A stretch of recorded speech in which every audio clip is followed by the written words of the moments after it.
Hey guys, let me start with a story you've probably heard. If you drop a frog into a pot of boiling water, it jumps out. But if you place it in cool water and ever so slightly turn up the heat, little bit by little bit, the frog won't notice until it's too late and it basically boils itself alive. Scientists will tell you it's definitely not true, but as a metaphor, I think it's sort of perfect for where we're at in the food world. And I'm going to explain a lot more of this into the pod today because food today is changing at a rapid pace. Culture is changing at a rapid pace. We talk about it ad nauseum on this podcast. Chefs, restaurants, and food media, I think we're the frog. The heat has been rising steadily since the early days of social media, since the early days of 2003, 2002, where blogging started to happen. And by the time we've realized it, most of us, it's a little too late. The rules for attention, recognition, and the success of how you measure being good in this business have changed. And, my coach, Marshall Goldsmith, has written many great books. Something we've repeated quite a bit is his sort of central thesis, right? What got you here won't get you there. And, I try to remind myself of that all the time. So still thinking this through. A lot of this is still developing opinions, but I thought it was a good time to sort of do a quick State of the Union, which we'll do today in the podcast. But it really does set up, I think, a good part A to our interview with my guest, Sarah Fennel. She is a baker who saw this shift early on and leaned into it. And she's built a huge, massive business, both online and social media and books and now in the physical world. So stay tuned. This episode is presented by Vital Farms. Look, when it comes to cooking, I say it all the time. You're only as good as your ingredients. That's why you've got to use Vital Farms. Their eggs are legit. The hens get to roam around outside, forage in grass, and feel the sunshine. And you can trace your eggs back to the farm they came from. Seriously, you can see an actual video of the actual farm where your eggs were laid on their website.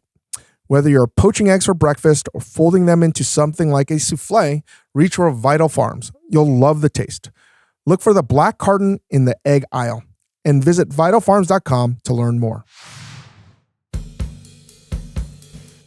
Welcome back to the Dave Chang Show, part of the Ringer Podcast Network, presented by Major Domo Media. Thank you, Yola Tango, as always. Check out full video episodes on YouTube at the Dave Chang Show. Join us on Discord at majordomo.com. Share favorite moments at majorfoodporn.com. And don't miss Recipe Club Official. Chris Ying is testing some things there right now. We just did 2 back-to-back Dinner Time Live episodes, and I got back from Green Bay last Friday night. And things have been so crazy.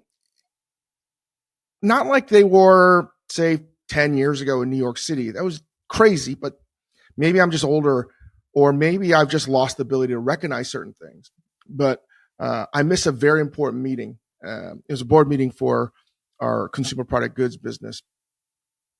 And it was on the books, and it was just one of those things where there was 1,000 excuses. These are things where I would never miss. I hate being late to things. I think, extremely responsible for meetings, especially. I confused time zones. I didn't relay certain bits of information that were important. Long story cut short, I had to pause because I realized this is a little bit like that frog I was talking about at the top of the podcast. I had no fucking idea what the hell was going on. I didn't realize I was in the weeds until I stopped, and then I saw how I messed up, right? Everything sort of spiraled out of control, and it was too late. And by the time I caught up to the minutia, I realized that I wasn't doing my job effectively, and I just didn't have any awareness, situational awareness of what was going on. And that can happen when things start to speed up, right? When all of a sudden the trajectory you're on and how you process the world starts to change in 2025, I mean, when I talk to people, my friends, I'm sure you as the listeners would probably agree, things seem to move way faster than they ever did. I'm just talking out loud here. I'm not saying it's everybody. I'm certainly in this water. I think a few other people for certainly are in this water, where you realize everything's changed. The whole system, the whole rules and how we process everything have changed. And listen, maybe I'm way too late to the game to talk about this, but I feel like I'm at least for myself articulating it so it's a little bit more coherent to me. And this ties into last week where in New York City, Food and Wine magazine, and we have so many good friends there. Kat Kinsman, shout out. We love you. Every year they put out the best new chefs in the country. It is a huge honor. And it has not decreased in its impact or importance. When we had Donnie Medea on and we talked about Paul Kahan, Rocco DeSpiritizan, and Mark Vetri and Suzanne Goyne, every year that was something that if you're a young aspiring chef, not young because it was like the first 5 years of cooking, so it had nothing to do with age, years of cooking as a chef or a chef de cuisine, it was a huge honor because it was the only way you could get national recognition. And the only other way was Gourmet Magazine, or if you won a Beard Award, a regional James Beard Award. That being said, I want to congratulate the class of 2025. Welcome to the family. It's changed because I don't want to say it feels like it gets less mileage out of the recognition now. And that bums me out because these chefs work so hard. And it's not like less. It just feels a little bit less because there's so much more shit out there, right? Top 50, you have your regional, you have, the Eater Awards, you got the Beard Awards, you have the Yelp. There's probably like 12 to 15 awards. Everyone's vying for attention. It's not so different than finding a great TV show. I'm sure you have been talking with your friends and like, hey, have you seen this show? And you're like, I have no idea what you're talking about. It's hard to navigate things. And I think it's unfortunate because Food and Wine is one of the most important legacies of American culinary history. And they've been curating the best and the brightest for, I don't know, almost 40 years now. And I think we need to sort of like have less. And I want the people that have won these awards to be elevated more and to be talked about more on a national level. But even something like the Beard Awards, I was talking to a chef last year. They're the partnership of a chef and a front of the house operator. And they were telling me that they needed to win the Beard Award in their region because it was the only way they were going to survive.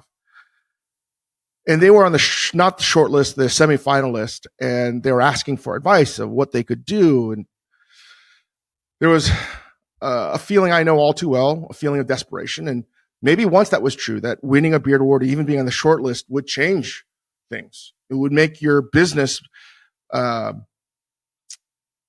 more well-known, nationally recognized, and you'd be busy. But I do know that there are many winners of Beard Awards that still have empty restaurants, or maybe they only do 1.5 turns instead of that second turn with maybe a quarter of the dining room seating at like 9:30. And anyway, like it's still not the same. Like things are just moving so fast. Interests are moving. You're competing against TikTokers and YouTubers and bloggers. Keith Lee is arguably the most popular, influential food critic in America. It's one of the reasons why I feel like the New York Times is trying to promote not just Tejal and Lagaya, but all of their journalists, because personalities are what's going to sell. Again, like I've long felt that we are headed towards a way that the London British food media covers their restaurants, which is a lot more personality driven. And you're seeing this on social media. There's a disconnect, right? Like, how do you keep up with the ever-changing pace and the increasing competition of vying for attention, right? The battleground just isn't what's on your plate or who's coming into your restaurant or the ambiance and the seasonality or what kind of dishes you're making. Everything's on your phone. And listen, I'm not saying that cooking has ever been a pure meritocracy, but it's one of the reasons why I've always loved cooking, right? Hard work and skill and craft could take you to the next level, no matter how fast or slow you are. But today, young cooks are the best trained generation in history. And here's why it matters. Stephen Jay Gould, the evolutionary biologist, you don't need to know anything about him, but he was a big baseball nut. And he explained Ted Williams, who's the last hitter at 400. And the reason why no one's ever going to do it again is not because baseball players got worse. It's because everyone else got better, pitching, defense, training. The variance collapsed. And that's food today. Cooks that are just starting out and that have trained for 10 years that might be in their, if they're 10 years, probably in their late 20s, early 30s, mid 30s, I think are the best, most knowledgeable generation cooks in history. They may not have worked as many hours, but they've trained smarter. They have much more knowledge. They can just search any kind of recipe and any kind of ingredient and get it. And diners are savvier. Ideas spread instantly. Copying happens overnight. But that strength is also weakness. And when the outliers vanish, when variance disappears, and we need these people that are titans of the business that are doing things that no one else can do. And without time to fail, right? Because of the media and because of the pressure and because of the sort of the financial repercussions, there's no way you can fail. Even if you are doing it right, how do you get the recognition, right?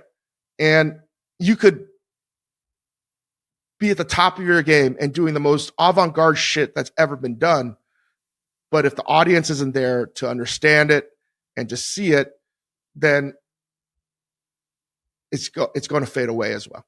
So how do you survive? How do you get attention? And that's what I've been trying to figure out as well. If the paradigm is digital, what are chefs supposed to do, right? So on one end, how do you get attention if you're a chef, right? Do you just make your food better and better and better and more unique and more artistry, more craft? And make something that people can't replicate 100%. And in a world flooded with content, scarcity and presence are what stand out. So again, if you're a really good cook or chef, how do you find time to just focus on that? Because at the same time, if you don't market yourself online, it's tough going. And it's not a surprise to me that the people that are really good online, at least content creators, like say Andy Hearns or Josh Weissman, they used to be really good cooks. And they happen to also be affable, charismatic personality. So if you have that combination, you're in luck. But, those guys are exceptions to the rule. I think Sarah Fennel is also exception to the rule, right? Not everyone can do that, but then you just basically have to look at why did they become exceptions to the rule? I think that you have to be open to doing a lot of things that you might not have done in a traditional trajectory. So if you are deciding, hey, I'm a content person, I want to do things in food, but I don't want to be a chef in the traditional sense. It's like, listen, you become an influencer, you build it that way. I'm still trying to figure that shit out. But at the same time, we're going to talk with Sarah in a bit. Maybe that changes in 2 years, 3 years, right? Because how do you differentiate yourself? I mean, I think we're going through this. We're trying to figure out how to crack the YouTube code, all the other social media stuff. It's we're just not going to make content the same way as everyone else. One of the things that we can do is live TV, which is why you see us doing a lot of live TV. But, building repeatable formats, engaging your community, that takes time. But if you're cooking in a restaurant every day, how the hell are you going to do that? And vice versa. So that's a paradox. Both strategies have weaknesses. If you're great in the kitchen, you probably haven't spent years learning how to edit videos or build an online following. If you're a content creator, you probably haven't spent decades cooking at the highest level. That's the paradox of this moment. And what got you here won't get you here by my great coach, Marshall Goldsmith. And most of us became cooks because he didn't want to be on stage. You just wanted to stay inside and just hang with your crew and cook and not be social. And most creators never put in the kitchen reps. But whatever way and whatever path you decide to pick, like you're going to need to like be as well versed as possible. And that's the only thing I know is that you're going to need to figure out how to do a lot of little things well. Not be expert level, but a lot of different things that you may not think make sense. And only in hindsight will it be a clean, connected sort of dot, you know? But I do, from a chef's perspective, empathize and think much more from a chef's perspective of like, what am I supposed to do now to keep my restaurant afloat, to stay busy, to gain national recognition? You know, like, what are you supposed to do, right? How are you supposed to just go out there and start doing a TikTok dance? I don't know, right? It's just not easy for me to understand. I'm still trying to figure out both as a chef and both as a creator. So that's why I guess this is a little bit of me just online therapy, telling you guys what the fuck's going on. So I'm just trying to practice what I preach. I'm testing both playbooks at once. I haven't cracked it, but that's the reality I have right now. And I realize that things are moving way too fucking fast. And maybe I've been looking for the answers in the wrong fucking places. And one of the places for sure that I missed completely was where the next generation of quote unquote chefs might be. And maybe 25 years ago, Sarah would be working at Gramercy Tavern next to Claudia Fleming, you know, but you can't connect the dots till after the fact. And here's somebody that put together a lot of things that didn't make a lot of sense at the time. And she has built something that is really impressive. And I say in the podcast that it's probably her best recipe she's made is her own business, because listen, that takes a lot of guts, a lot of skill, a lot of savvy. And it's not like she had a plan in place. We recorded this when I was in Green Bay. And I was under the gun. Again, you can hear how busy I was at the end of the podcast, which caused me to have this revelation of like, holy shit, this is happening to me in other phases of my life. Listen to this interview I did with Sarah and how she built a audience, community, and turned it into a business. I was having this conversation with Renee in Copenhagen over the summer, and we were talking about every generation has a crop of talent that, you know, changes the game. And I think for a few years now, this is a conversation I would have with a lot of chefs, like, where is this crop of young talent? It's there. I think you have some of the best, most talented younger generation of chefs opening up restaurants across the country. But with social media and food awareness at a higher level than ever before, it's harder than ever to sort of make a name for yourself. It just is, for whatever those reasons are. And it dawned on me this summer that we might have just been looking at the wrong place. And I think Sarah is one of a handful of people that have figured out that they can just do it on their own, and creating a new way of being a culinary voice. I don't think chefs like being called chefs anyway, but I just think making a name for yourself, a community, making food, pastries, baking, and having that community is what I think every chef sort of wants. So it's dawned on me. I was like, oh my gosh, this is the next generation of chef. And I think you sort of are figuring it out. You're doing it. Welcome to the show. Wow. David Chang saying that I'm part of the next generation. Like, wow. Hi, thanks so much for that. I mean, I get this show. I feel like you're all about diving in. So like, I would love to respond to that because I think it's such an interesting premise. Like, I guess, well, maybe people like don't know who I am. So like very quick background. I worked in restaurants, but I was front of house for my, teens and 20s. So I came from the hospitality side of things, and I really felt like working in restaurants was the hardest work I've ever done, like by far, and I wasn't even in the kitchen. And so for me, like moving into social media and becoming a social media chef and, you know, having the online platform be like my space really was born out of kind of this like necessity to save my like mental and physical health. And I do think that as it relates to what you're saying, there's so many incredible chefs who now are able to showcase their talent who maybe otherwise couldn't have because the work was straight up too grueling. And I think that that's really, really special. I think there's also like a lot of really shitty Instagram chefs online, like for sure. And there's a lot of really talented chefs who don't know how to market themselves at all. I mean, I've worked with so many chefs who are so good at what they do, and they like take a photo of food and post online and it looks like shit. So I also think that there's like something that's lost with a lot of talent. But yeah, I do think it's an amazing space to be able to build your own brand, to create your own space, and like to have this opportunity to continue working in food without breaking your back in restaurants. And that's, I think in a lot of ways, everything you just said and everything you're doing sort of encapsulates what I've been thinking about for quite some time now. And a lot of it's right place, right time. A lot of it clearly is hard work and having this intuition that you should be making this kind of content and food.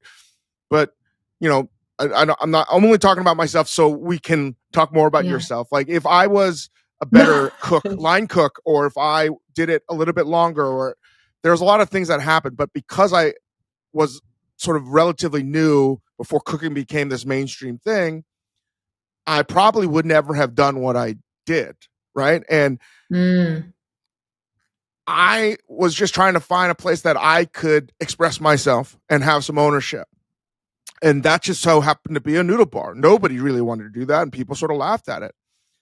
And the reason why, again, when I say creators like yourself are not necessarily the only chefs, but it's created a new avenue that did not exist before, or more importantly, did exist, but maybe a lot of the bona fide chefs out there probably looked down on it. It was like, oh, that's not real cooking, or that's not really whatever, or that's not educational.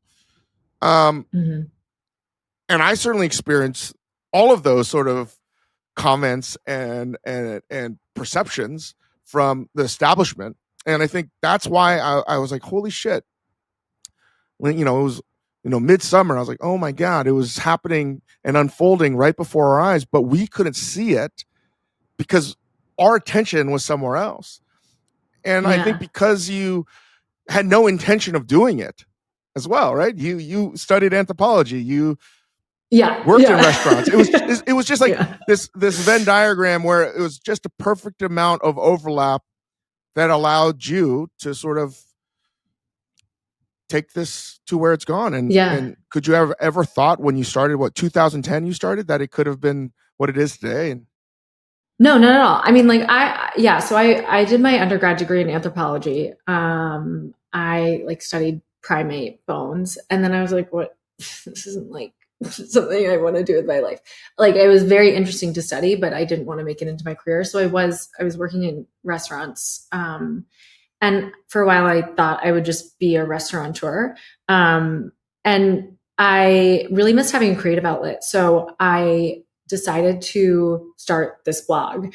And it was really, as you're talking about, like a Venn diagram. My mom was a home baker. My dad was a videographer and a producer. And so I kind of like combined these two passions that I had learned from them and decided to pick up my camera and start photographing the baked goods that I was making.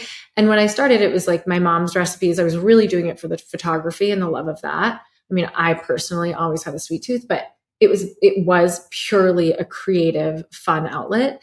And so I had absolutely no intentions of making it into my career. I mean, in 2010, like blogs were a thing, but the idea of blogging as your career was not, like, people were doing it, but it was not known at all. Well, let's go back to 2010. Again, food photography did not exist in 2000. I feel like I've talked about this enough in restaurants. in terms of food, you had Grub Street, you had Eater, you had Chowhound, but it was still basically the provenance of newspapers and the glossy food magazines. But 2010 blog, like that was the thing. Everybody that was trying to carve out some kind of territory on food, whether you were a gourmand, and some of those people are still blogging, right? Yeah. That was the only way. And I mean, Julia and Julia literally was born out of blogging. Like that was it. Yeah. Right. Yeah. So when did you make the transition that most of these bloggers didn't? We were like, I gotta do this in a different way. So in 2014, I had graduated and I was working full time. At that time, I was doing catering and events. And I basically got so burnt out that I was like, I can't do this anymore. And like, I worked for, as a lot of people in restaurants do, like for some like pretty crazy personalities. And it just got to this point where I was like, this is untenable to continue like working like this. And so I literally quit my job and I went home and I Googled how to make money on a food blog because I had my blog for, the 4 years before, but I had no idea how to monetize it. But I was starting to see people do it. And so I knew that it was out there somewhere. And Google like wasn't great, but I slowly started to figure it out. And I took on a lot of like odd jobs. So like I started photographing for restaurants. I would photograph for other bloggers who are way bigger than me. I would recipe develop for companies and like really putting together sort of this like hodgepodge list of services that I could do while I built up my blog's traffic and like my own social following. And I think for me, I really credit a lot of that scrappiness and kind of like trying a lot of different things and sort of feeling out like where my strengths were to helping me figure out ultimately like what I could be best at. And what I could be best at was building an audience and providing the best tested baking recipes that the internet could provide. I mean, Sarah, you have a lot of beautiful, extremely well thought out, cookbook tested recipes, right? Yeah, this might be your best recipe, right? I mean, because it's sort of like the non-recipe, the kind of recipe I like. It only makes sense in hindsight, but if you're just telling me all this, it's like it makes sense. You are fortunate enough that your mom baked, your dad was a videographer. You have a sense of taste. You learn that, I don't want to do monkey primate bones or something like that. Like knowing that, I think is huge. It's this idea that I think the author David Epstein, have you heard or read the book Range? Really recommend you take a look. We've had him on the pod before, but everything you just said, if he was listening, was like, yep, this is another example of doing things that you're not supposed to do. Right? Yeah. Because I'm sure when you were telling your friends, I'm going to become an anthropologist, they're like, what the fuck? Like, I was a religion major. People were like, what the fuck? Why are you doing that? Well, it interests me. I'm sure you, for whatever reason, you really cared about it. But I'm not a minister and you're not Diane Fossey. Right? It's like, yeah. But I'm sure you learned a lot. What did you learn studying anthropology that has carried over today? I feel like for me, my education was in restaurants. I think that so my college journey really did impact kind of how I ended up where I did. I did my first 2 years of undergrad at NYU. And I just really didn't like NYU. I live in New York now. Like I love New York, but NYU was not the place for me. I was young for my grade. I don't come from It's a hard money, place to be. Like I was on scholarship. Yeah, it was such a hard place to be. And that's not really a campus. There's no campus. People need to know that NYU isn't a campus. No, there's no campus. And like there's like student activity, but like it's all like everything that you do is just integrated into the city. So for me, it was so overwhelming and I couldn't hang. So I transferred to University of Michigan. It was like a random school that a friend from college or a friend from high school went to, and she was like, you should just apply. Like I had never been to the Midwest. I was like, okay, I might as well. So I did, and I got in, and I ended up going. Basically at that time, like that was my midway through my sophomore year, I realized that I didn't want to do anthropology. So it was quite quick for me that I realized I didn't want to do it, but I also wanted to graduate on time. So I was just like, okay, I'm going to do this, but I'm going to focus all my time on being in restaurants because I think that's what I want to do.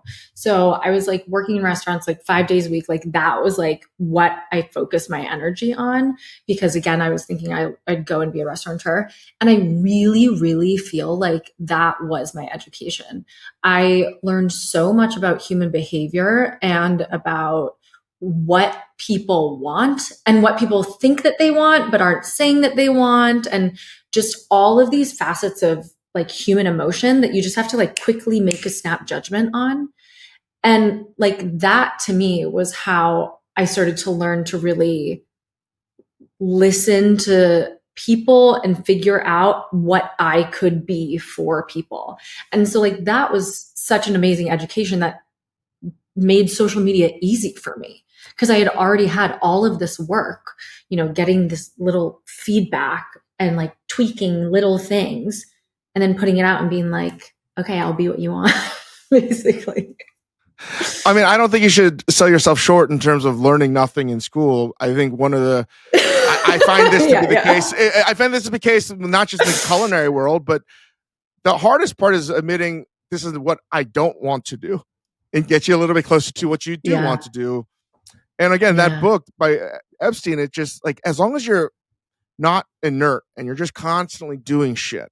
I totally agree. And I think that that's also something you need, I think, in the food industry and in social media. I think you need to be constantly moving and constantly pivoting and constantly sort of like taking a temperature check and adjusting with things. Because if you stay stagnant, you're going to fall behind. So I totally agree.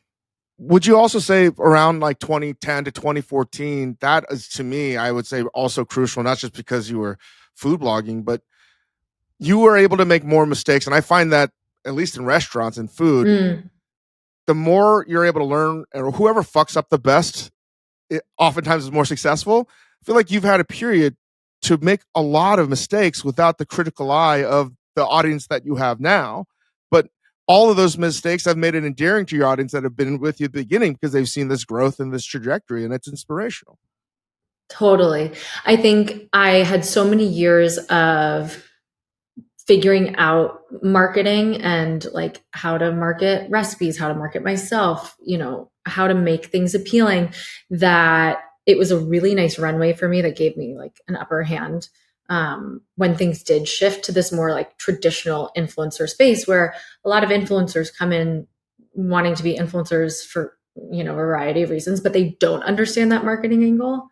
And I had all these years, like I would say like 2010 to 2017, 18, like pretty much like before Instagram was huge, where I could kind of like mess around and make mistakes. And even like working with brands, which is a huge part of being online and like having a social media career, I had years of work with brands. So I knew what to expect. I knew how to show up. I knew how to go above and beyond. So I totally feel like being one of those like early adopters in the space helped me with that. At the same time, I do think it's really interesting because there's so many people who I came up with in the traditional blogging space at around that time, between 2010 and 2018. And they have not had the same trajectories. And I think it's because of this lack of like being able to pivot and learn new skills and figure out like what the next way to do things is. I mean, but you sort of were in the perfect position because again, food photography and making beautiful things and accessible things and educational things around 2018 started to become like super fucking popular, right?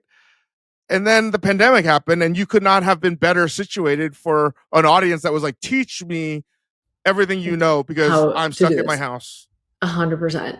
No, I mean, the pandemic was huge for my career. I think the pandemic and TikTok in general, when the pandemic hit, our site traffic went up 600% in like 2 months. So we went from 300,000 page views to 1.8 million page views every month. So that was really huge for getting a bigger audience on my site. And then once video became a thing, so like 2020, 2021, that was huge for creating a new audience. So when I got into TikTok in September of 2021, and by I think March of 2022, I had 800,000 followers. So it was just like this wide open space to get a huge amount of followers at once. So yeah, that was absolutely huge. And then I also think that I was in a unique position because I started my career because I wanted to do art. I wanted to do photography. I didn't mind being behind the camera, but I also like being in front of the camera, and I am able to market myself as part of the brand and part of the package. And so it was very much a perfect storm for me being able to then turn the camera on and be like, okay, no, I can do this. I'm ready to do this. And I don't feel like weird about having myself on camera. No, you shouldn't. I mean, part of it is when presented with these opportunities is taking advantage of them. And I think that you couldn't, what could you have done like differently that would have resulted in a better outcome? I don't think that you could have, right? Yeah. That's fantastic. Yeah. I don't think so. Yeah. So, but now would you agree that not just in restaurants, culture at large, right? Whether you're in fashion, music, film, whatever, things are moving so fast now. Would you agree? Like in terms of staying ahead? Absolutely. I think that the thing that really made me realize how wide that idea of things like moving too fast is I was doing like a lecture at my old high school, and I was talking to my high school photography teacher, and he was like my teacher. Like, you have that one teacher, and that was him. And I was asking him how it is to teach students now. And he was like, I mean, we literally can't keep up. Like, the information is changing every year. Like, we don't know how to keep up with things moving so fast. And I do feel like everybody talks about like, oh yeah, 30 years ago, there was this sense of nostalgia about like the world was simpler, the world was easier. But I really do feel like we're moving so fast at this point that it's like a skate ramp of just like exponential movement and growth. And it does make it really hard to keep up. So is that one of your fears? Because I talk to all kinds of creators or even actors or comedians. There is this overwhelming sense of not dread, but of, man, how do I connect with an audience that is outside of my community? Yeah. No, I think there's I think there's a lot of dread and like feelings of being scared of like, oh my God, well, like what are things going to be like in 2 years? Like I signed my second cookbook deal like 3 months ago, and I was so happy about it. And then I had this little voice inside that was like, yeah, but where are you going to be in 2 years? What if Instagram doesn't exist anymore? What if nobody likes you in 2 years? Like, it's just like, but I think the thing that gives me a little bit of pause that my therapist helped me with is like, but we're all going through it together. Like, at least it's not just you in isolation. And I think that's really hard to like broaden it out when it feels so scary in your individual life. But I do feel like it's not like the human race is going to die. Like, we're going to figure it out. But we might all need to go to a little more therapy, A little bit. But then also, I mean, I think you're alluding to this idea of like legacy, right? Like, I feel like whether you're, as you said, like in food, in fashion, whatever, it is like, wait, so like, what am I doing this all for? And like, what is like the North Star or the end goal? And for me, that's something I've been thinking about a lot as like, I'm in my mid 30s now. I plan on having kids. So I'm starting to think about like, yeah, what is my life going to be like in like 2 years, 5 years? Am I going to really be like creating recipe videos on the internet? Is that going to be like my big thing? So I'm working right now on developing a cookie dough company, which I'm very excited about. But I think I'm doing it because of this exact idea of like feeling like things are going so fast, and I kind of want to try to create something with a little bit more roots and something that I feel like can be a little less online. Because the online stuff is exhausting. Broma's probably never going to be a physical bakery or location. Maybe one day, My editor like texted me because he lives in Brooklyn. He was like, so there's this space in Cobble Hill. Like, would you want to do it? I think I would consider it down the line. I think I would not have the capacity with the way that my business is currently going to be there every day. I wouldn't say no though, because I No, keep do think that like, keep the door open. And I think yeah, a cookie yeah. dough company, nothing's easy, but if you're able to sell at Oh, I retail, know. that's a different business, and you have your audience, and yeah, that Yeah, that that is yeah. something you should give a shot. So yeah, like that's why not? And if you I care about it, and mean, that's what you can do. you have a lot of experience, I feel like, doing a variety of things. Like, obviously, you've done a lot on TV, you've done the restaurant space, you've done the physical products. What has been your favorite thing that you have found in the food space? Like, what's the thing that has brought you the most joy? I mean, when the restaurant business is great, as you know, the highs cannot be beaten. So restaurants will always be sort of number one. But building a brand that is being sold in grocery stores around the country is also completely different. Um, but the I'm doing this a lot of the media stuff, so I'm doing a little bit of everything.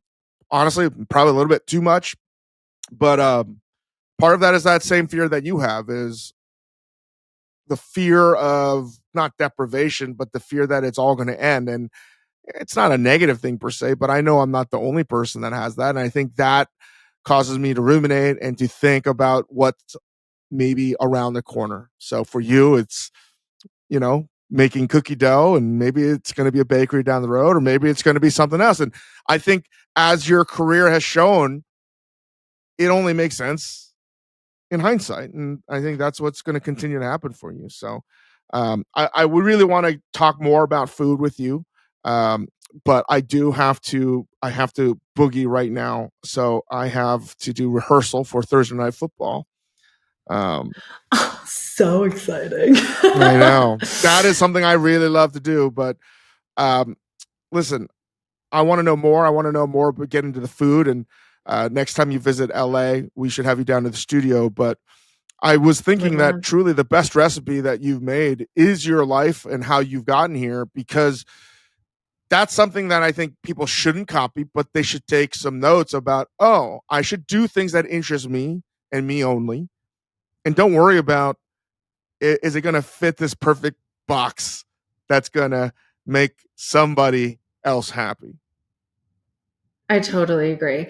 I think the best thing that you can do for yourself is just to do, like, not to sit and ruminate and to just try it. Because really, I think we're all so scared of failure, but it's like, okay, so like, what you fail, like, so like, play it out. So you figure it out. So thank you so much for having me. I so appreciate it.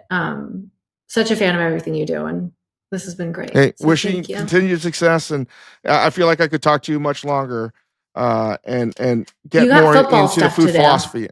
But I apologize. All right, Sarah, thank you. All right, so for today's Ask Dave, we've got Jay from San Francisco, Majordomo level 5, whose favorite dish he makes is jambalaya, and his best meal was at Akasaka Sushi Shino in Tokyo. Jay and his wife are favored regulars at a sushi restaurant in their neighborhood. Every time they go, they buy beers for the chefs, and ever in the kitchen, they're friendly with front of house, tip well. So the restaurant in turn gives them preferential seating or free extras on the house. Anyways, sometimes when the chef gives them free extras, the people sitting next to or around them look at them enviously, and recently one asked what it was and why it wasn't on the menu.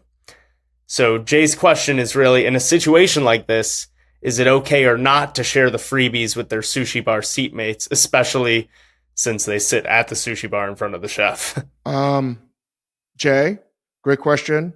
Again, keep on sending these questions to askdave at majordomomedia.com. DM us or Instagram us on DM us on Instagram, or send a 30-second voice note. And we're going to continue to hand out prizes. I think the answer is no, right? The chef, if he's in front of you or she is in front of you and they're handing you something made bespoke for you, I think it's more rude to give it to this random person. That's just me. I think in that situation, it's okay to sort of just eat it. And then, you've developed that relationship with that chef. So you can get the extra stuff. So if anything, the person to the left can order more stuff, can ask for that off the menu. And if they don't get it, they don't get it. But that's just life. Some people get preferential treatment, and somebody that's earned it as a good diner, that's fine. I think the most important thing is, remember, if it's a restaurant that accepts tips, you should tip on that free shit that you get. But if anything, it should be incentive to a diner that has fear of missing out on the things that you're getting to become a better diner and a better regular. So that's what I think. Anyway, thanks for listening. Subscribe to the show or YouTube at the Dave Chang Show. Send us your Ask Dave to askdave@majordomedia.com. Give us 5 stars. And we'll be back in our studio in a normal fashion. Very excited. All right, guys. Thank you.